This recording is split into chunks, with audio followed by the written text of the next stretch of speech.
On a beaucoup de sites sur Paris, Paris intramuros et Paris en périphérie, sur lesquels on a des projets de mutation urbaine. Et c'est vrai que ces sites sont assez industriels, ils sont souvent perçus comme des friches, un peu en déshérence, avec des connotations parfois un peu négatives. Et pour faire muter un site vers de l'urbain, il faut donner de l'envie. Il faut donner à voir une activité un peu nouvelle. Et c'est vrai que cet urbanisme transitoire permet d'offrir une amorce, un trait d'union vers autre chose.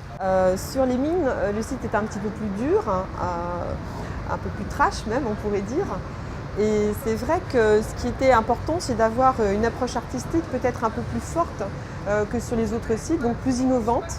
Et c'est principalement ce qui a retenu l'attention sur la station MU, ce collectif, par rapport à son choix musical, un peu expérimental, et donc vraiment dans la lignée de ce qui était attendu sur ce site.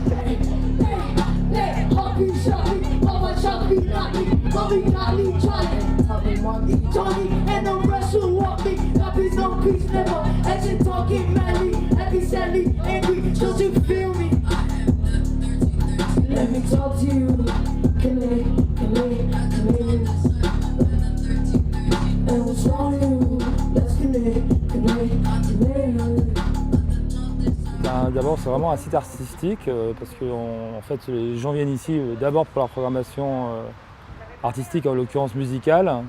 Et on est aussi un collectif qui avions une scène à la Goutte d'Or, et c'est aussi pour ça qu'on a choisi ce lieu. C'est parce que ça nous semblait être un lieu intéressant par rapport à sa proximité du périphérique, pour pouvoir aussi faire du son en extérieur.